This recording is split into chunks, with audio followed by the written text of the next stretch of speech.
تصريح جديد للودي. تصريح لودي بعد مباراة الهلال ومانشستر سيتي في كأس العالم طبعا. يا لودي قال: قللوا منا حينما أتينا للسعودية واعتبرونا أننا نأتي من أجل المال. نعم، نحن نأخذ المال ولكن نهزمكم أيضا. طبعا ده بالنسبة طبعا للأوروبيين إنهم اعتقدوا فعلا اللعيبة اللي بيروحوا الدوري السعودي من أجل المال، لكن برضو إنجاز تاريخي للهلال السعودي لما طبعا كسب عن مانشستر سيتي.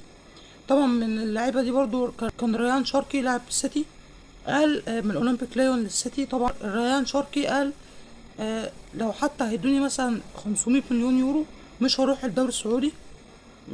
كان الدوري السعودي مش من أولويات تماما ريان شرقي، رغم ان هو كان فيه عرض من الاستثمار السعودي من لريان شرقي. فبصراحة انجاز تاريخي، انجاز عظيم للهلال زي ما قلنا قبل كده. طبعا بطولة مشرفة، بطولة عالمية للهلال. بإذن الله الكرة السعودية هتتطور بعد كده. برضو في كلام عن سيو هرنانديز إلى الهلال السعودي، فهنشوف تصريح لودي بعد مباراة مانشستر سيتي والهلال السعودي. قللوا منا حينما أتينا للسعودية واعتبرونا أننا نأتي من أجل المال. نعم، نحن نأخذ المال ولكن نعزمكم أيضا. وسهلا.